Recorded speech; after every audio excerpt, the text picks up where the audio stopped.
Salut tout le monde et bienvenue dans un nouvel épisode des Arts et la Science by Jérémy. Alors je sais, ça fait quelques temps que je n'ai pas sorti de vidéo, mais bon, que voulez-vous, hein, on peut pas être partout. Et donc du coup, ça y est, je vais m'y remettre, on va refaire quelques vidéos. Alors, dans la vidéo d'aujourd'hui, en fait, on va s'attaquer à tout ce qui est problème de concentricité. J'ai eu pas mal de questions sur ce sujet-là, et les gens ont un petit peu de mal à avoir certaines conclusions, en fait. Du coup, ils mesuraient les concentricités, et qu'est-ce que ça veut dire, qu'est-ce que je peux y faire. Ils avaient un petit peu de mal à voir un petit peu plus loin que les mesures en elles-mêmes. Et donc, dans cette vidéo, je vais expliquer un petit peu quelles sont les conclusions qu'on peut en tirer. Donc du coup, dans une première partie, on va venir faire des mesures sur un étui qui vient tout juste d'être tiré, donc du coup qui a normalement pris les dimensions de la chambre. On va essayer de mesurer un petit peu les concentricités sur cet étui-là et puis porter quelques conclusions. On va ensuite faire des mesures sur ce même étui, enfin un lot d'étuis qui a été cette fois-ci recalibré. Et donc du coup, on va essayer de voir si notre outil de recalibrage fait un boulot correct. Sinon, qu'est-ce qu'on peut faire pour essayer de corriger un petit peu le tir. Et ensuite, on va aussi faire des mesures sur des étuis avec la balle montée. Du coup, donc on va venir mesurer aussi bien les collets que les projectiles. Comme ça, on sera capable de faire aussi quelques conclusions sur le siégeur d'ogive. Alors du coup, j'en profite pour faire une toute petite parenthèse. Fin de semaine, vendredi 18 ou 19 mai, je sais plus la date, je serai présent à Châteauroux pour faire du tir sur le pas de tir à 600 mètres. Je serai présent de 14h à 16h en train de tirer. Donc si vous voulez qu'on discute, pas de souci, on pourra, mais juste avant ou juste après. Donc soit avant 14h, soit après 16h. Mais venez pas m'embêter pendant que je tire, j'aurai autre chose à faire. Je fais 1000 km pour ça. Aller-retour, c'est pas pour qu'on vienne m'emmerder entre guillemets pendant ma séance de tir. Donc du coup, voilà, la parenthèse est terminée et du coup, place à la vidéo. Allez, c'est parti. Alors ça y est, on est parti, on va commencer à faire nos différentes mesures. Alors ça, c'est un étui qui a été tiré. Vous voyez, on a encore bien la suie et l'amorce a été percutée. Donc du coup, on va faire quelques mesures. Alors déjà, ce qui est important, c'est de ne pas s'amuser à venir mesurer un étui comme il est là. Vous voyez bien qu'on a des dépôts qui sont relativement irréguliers sur le collet. Ce serait quand même dommage de venir prendre en compte dans notre mesure de concentricité des défauts qui seraient simplement dus à de la crasse qui est sur le collet. Donc du coup, on va venir nettoyer un petit peu les collets avant de venir faire quelques mesures dessus. C'est vachement plus intéressant et plus scientifique. D'ailleurs, je tiens à remercier Pascal pour ce petit chiffon là, c'est une tuerie, merci beaucoup. Donc du coup, on le nettoie, vous voyez, c'est beaucoup plus clean, hein. Il n'y a plus de problème. Je viens l'essuyer, toujours un peu graisseux. Et alors, on est parti, on va faire les mesures. Alors du coup, quand on vient faire les mesures là, alors grosso modo, on est à même pas 1 millième. On n'a même pas 1 millième de défaut de concentricité. Je dirais... ouais, les trois quarts d'un millième de pouce. Donc c'est vraiment pas grand chose. Donc ça veut dire quoi déjà? Ça veut dire que ma chambre est relativement concentrique. Après, il n'y a rien qui nous dit aussi qu'on a été parfaitement en contact partout sur la chambre, hein. Il se peut qu'on soit un peu plus en contact d'un côté ou de l'autre. Donc bon, du coup, c'est relativement correct. Sur une deuxième, c'est pareil, c'est même encore moins que l'autre. On doit être à peine un demi-millième de pouce, donc c'est vraiment pas grand chose. Donc on voit déjà qu'on a des très bonnes concentricités sur nos étuis qui sortent de notre chambre. Alors du coup, quand elles sortent de notre chambre, on va vouloir les recharger, donc on va les désamorcer et on va également venir les recalibrer. Donc on va prendre un étui qui vient d'être recalibré de cette boîte là et on va venir mesurer quelques éléments. Alors déjà, vous savez, si vous avez déjà vu les autres vidéos, que je suis adepte du recalibrage à bushing partiel. C'est-à-dire que je viens recalibrer environ à peine la moitié, un tout petit peu moins de la moitié de mes collets. Donc du coup, si jamais je viens mesurer la partie basse de mon collet, là tout en bas, eh bien en fait, mon outil n'aura pas touché cette partie-là. Donc du coup, je n'aurai pas de problème, j'aurai globalement les mêmes concentricités que mes étuis qui viennent d'être tirés. Par contre, il va falloir que je mesure au niveau de mon bushing, le travail qu'a fait mon bushing pour vérifier que mon bushing n'a pas travaillé un petit peu en diagonale et n'a pas créé de petits défauts d'excentricité. Donc ce qui est important déjà de faire, c'est de venir bien positionner la pointe sur le bon endroit. Là, vous voyez, ma pointe, elle est beaucoup trop loin dans le collet. Je vais essayer de m'intéresser, voilà. Au bout, c'est la zone que j'ai recalibrée. Donc là, on va venir faire des petites mesures. Et là, on voit que, globalement, ouais, on doit être à, allez, 1,5 millième de pouce d'excentricité. Donc déjà, on voit quoi? On voit qu'on a un tout petit peu augmenté la concentricité, les problèmes de concentricité, mais c'est très très léger. Pour vous montrer, on va maintenant regarder sur la base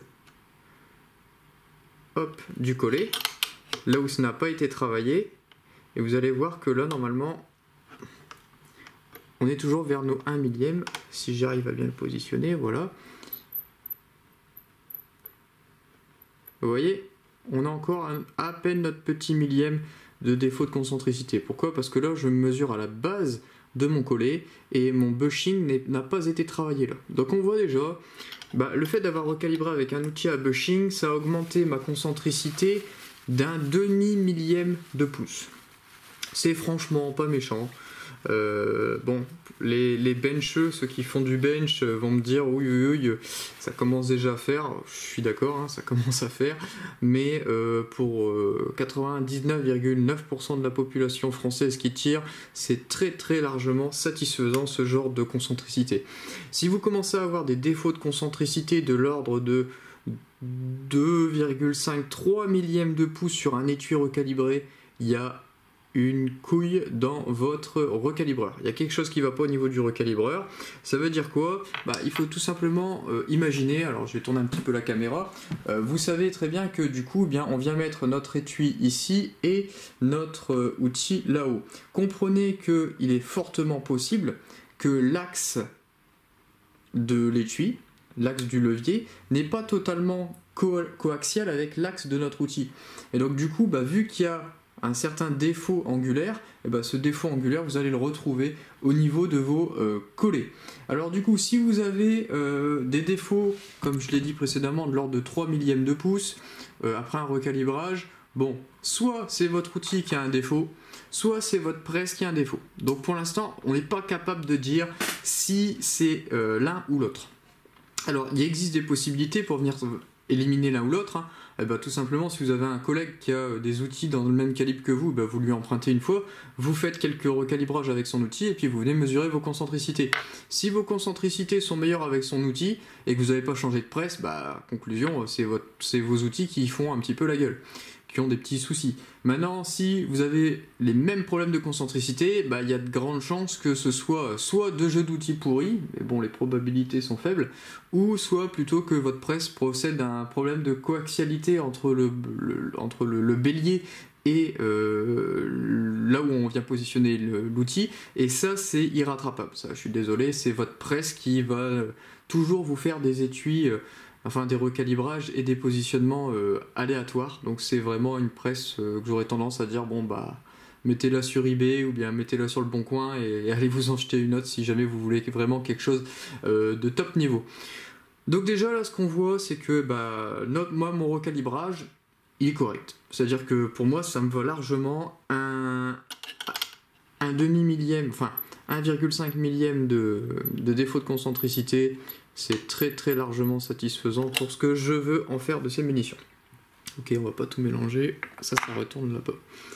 Et ça, ici. Alors maintenant, on va mesurer sur des balles montées. Donc là, c'est encore une fois les mêmes étuis. Et du coup, on va venir mesurer cette fois-ci les défauts de concentricité au niveau du collet, mais aussi au niveau de la pointe. Parce que comprenez bien que plus je vais venir mesurer loin sur ma pointe, et plus je vais être capable de mesurer des grandes variations de concentricité, tout simplement parce que l'axe, si on a un défaut de concentricité, les axes ont un défaut d'angle, et comprenez bien que plus vous vous mettez loin, et plus vous allez avoir des mesures importantes, parce que c'est comme si vous aviez un balourd de plus en plus important en fonction de la longueur. Alors du coup, on va venir mesurer ça très rapidement au niveau des collets. Alors là, je suis sur le collet, sur la partie non recalibrée, donc ça, normalement, elle n'est même pas en contact avec la balle. Regardez quand je tourne. Parfaite. Ça bouge même pas d'un pouce. C'est que dalle de chez que dalle. Si maintenant je vais mesurer un peu plus loin sur le collet. Hop. Si maintenant je viens me mesurer vraiment au bout du collet, là où est-ce que mon outil a travaillé, celle-ci c'est quasiment que dalle. Ouais, il n'y a quasiment rien là-dessus. Mais maintenant, j'ai quand même en mesuré une autre, ça me paraît vraiment bizarre que j'ai 0. Je suis peut-être tombé sur une perle. Voilà, là on en a un tout petit peu. Voilà, là on a 1 millième de pouce. Bon, ça reste vraiment pas grand-chose. Alors du coup, pourquoi je mesure au niveau de mes collets? Il faut déjà vous dire que si jamais vous avez... Alors, que je m'explique. Si jamais vous avez un problème au niveau de l'épaisseur de vos collets, quand vous allez faire le recalibrage, extérieurement vous pouvez être très bien, mais intérieurement ça peut être dégueulasse. Et quand vous allez venir mettre votre balle, vous allez renvoyer vos défauts à l'extérieur, parce que la balle, elle, c'est un cylindre, il n'est pas parfait, mais presque parfait, et donc du coup vos défauts d'épaisseur vont se retrouver sur l'extérieur. Et donc vous pouvez, en venant mesurer les concentricités là au niveau de vos collets, vous rendre compte que mince, mes concentricités sont pires qu'avant. Comment ça se fait? Soit vous avez mis votre balle avec un peu d'angle, et donc du coup vous allez venir induire un défaut de concentricité sur votre collet, ou alors c'est simplement, non, tout est bien coaxial, mais le problème c'est vu que j'ai des épaisseurs irrégulières au niveau de mon collet, là l'aiguille va venir m'indiquer des défauts, qui va mesurer de concentricité, mais en réalité c'est des défauts dus à l'épaisseur du collet qui est variable en fonction de où je me situe sur mon collet. Donc c'est important, en fait ce que j'aime bien avec ça c'est qu'on mène un peu une enquête, c'est-à-dire qu'est-ce qui est capable de créer ce défaut-là. Ça peut être ça, ça ou ça. Et au fur et à mesure, on vient éliminer les possibles coupables, on vient jouer au Cluedo tout bêtement.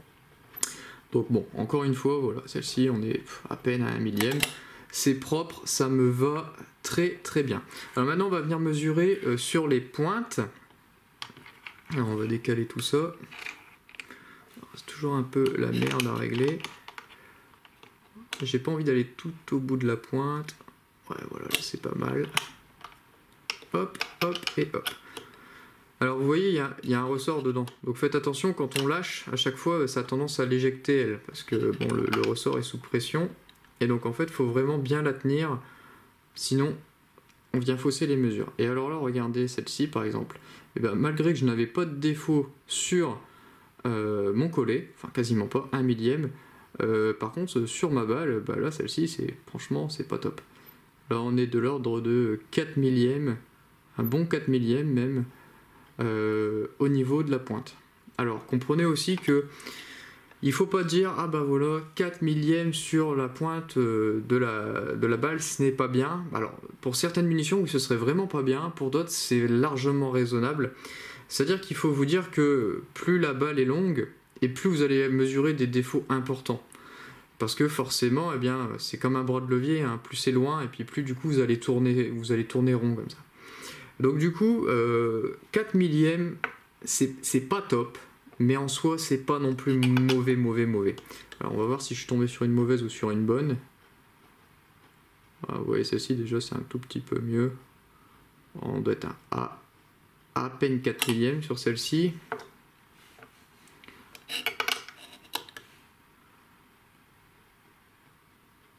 Ouais, celle-ci on est de l'ordre de 3 millièmes. Donc vous voyez, c'est... donc du coup, quelle conclusion on peut apporter sur les mesures que je viens de faire là? Déjà, pour mon cas, ma chambre est concentrique, j'ai quasiment pas de défaut de concentricité au niveau de mes étuis, 1 millième au départ. Une fois recalibré, on est passé en moyenne à 1,5 millième, donc c'est quasiment rien. Mon recalibrage est vraiment correct, il est fait dans des bonnes conditions. Par contre, quand je viens mesurer du coup au niveau de mes collets, une fois la balle positionnée, j'ai quasiment aucune variation d'aiguille. Ça veut dire quoi? Ça veut dire que vu que j'ai tourné mes collets, et que j'ai à l'origine quasiment pas de défaut de concentricité, ça fait que ici j'ai vraiment un cylindre presque parfait. c'est vraiment très bon. Mais le problème, c'est que quand je viens mesurer au bout de ma balle, j'ai quand même un léger défaut de concentricité. Donc là, si moi, pour améliorer mon rechargement, je devais améliorer une chose, ce serait l'étape de positionnement du projectile. Le positionnement de la balle, c'est pour moi l'étape qui vient m'induire mes plus gros défauts de concentricité. Alors du coup, plusieurs techniques s'offrent à vous. Alors, changer de positionneur. Bon, c'est la solution de facilité, mais ça peut vite coûter cher. Surtout que j'ai déjà un Forster micrométrique bench-rest. Là, le truc, c'est le top du top.